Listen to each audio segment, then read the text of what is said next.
Hi అండి. అందరికీ నమస్కారం. Welcome to my channel. ఈ వీడియోలో ఏపీ ప్రభుత్వ పెన్షనర్లందరికీ కీలక అప్డేట్ అయితే ఇప్పుడే వచ్చిందండి. మరి పూర్తి సమాచారం ఏంటో వీడియోలో తెలుసుకుందాము. వీడియోనైతే ఎక్కడే గాని స్కిప్ చేయకుండా ఎండ్ వరకు చూడండి. అప్పుడే ఇన్ఫర్మేషన్ పూర్తిగా అర్థమవుతుంది. వీడియో చూస్తున్న ప్రతి ఒక్కరు వీడియోకైతే లైక్ చేయండి ఫ్రెండ్స్. ఈ వీడియోని తోటి పెన్షనర్ మిత్రులతో అయితే షేర్ చేయండి.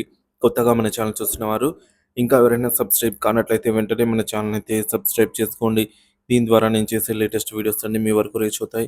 ఇక ఆలస్యం చేయకుండా వివరాల్లోకైతే వెళ్ళిపోదాము. సో ఫ్రెండ్స్, ఇక విషయానికి వచ్చినట్లయితే ఆంధ్రప్రదేశ్ పెన్షనర్లకి ముఖ్య గమనిక. ఆంధ్రప్రదేశ్ రాష్ట్రంలోని వివిధ ట్రెజరీల పరిధిలో ఉండే పెన్షనర్లు దయచేసి సమాచారాన్ని అయితే గమనించాలండి. మొదటిది ఇన్కమ్ ట్యాక్స్ ఐటీ అప్డేట్ గురించి. డిసెంబర్ నెలలో చెల్లించినటువంటి నవంబర్ 2024 పెన్షన్కు సంబంధించినటువంటి ట్రెజరీ అధికారులు కలెక్ట్ చేసిన ఇన్కమ్ ట్యాక్స్ వివరాలు ప్రస్తుతం ఆదాయపు పన్ను శాఖ ఐటీ డిపార్ట్మెంట్ వారి ఏఐఎస్ యాన్యువల్ ఇన్ఫర్మేషన్ స్టేట్మెంట్లో అప్డేట్ చేయబడ్డాయి. పెన్షనర్లు తమ ఏఐఎస్ స్టేట్మెంట్ను తప్పకుండా చెక్ చేసుకోవాలి.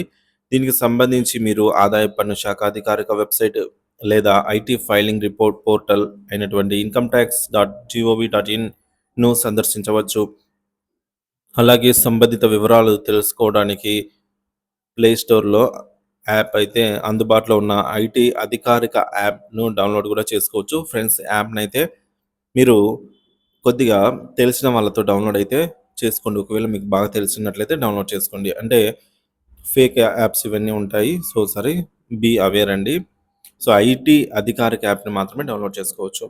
ఇక రెండవది లైఫ్ సర్టిఫికేట్ సమర్పణ చివరి గడువు 2025 సంవత్సరానికి సంబంధించి పెన్షనర్ల లైఫ్ సర్టిఫికేట్ సమర్పణకు కేవలం 7 రోజులే మిగిలున్నాయి. గడువు తేదీ ఫిబ్రవరి 28, 2025. ఎవరైతే ఇప్పటివరకు లైఫ్ సర్టిఫికేట్ సమర్పించలేదో వారు తక్షణమే సంబంధిత ట్రెజరీ కార్యాలయానికి వెళ్లి సమర్పించాలి. మరొకటి, లైఫ్ సర్టిఫికేట్ ఆమోదం పొందకపోతే ఏం చేయాలి? లైఫ్ సర్టిఫికేట్ సమర్పించిన తర్వాత మార్చి 1, 2025 నాటికి ఆమోదం పొందినదో లేదో తప్పకుండా చెక్ చేసుకోవాలి.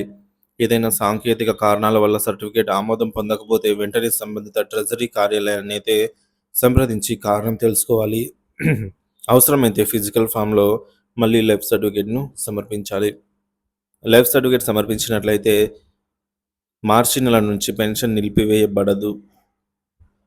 సమర్పించకోకుంటే లైఫ్ సర్టిఫికేట్‌ని మార్చి నెల నుంచి పెన్షన్ నిలిపివేయబడుతుంది. పెన్షన్ కొనసాగించుకోవడానికి లైఫ్ సర్టిఫికేట్ సమర్పించడమే అత్యంత ముఖ్యమైన నిబంధన. కాబట్టి పెన్షనర్లందరూ తమ లైఫ్ సర్టిఫికేట్‌ని సమర్పించి పెన్షన్ జారీ అయ్యేలాగా చర్యలు తీసుకోవాలి. ఈ సమాచారాన్ని మీకు నచ్చినట్లయితే లైక్ చేయండి, షేర్ చేయండి.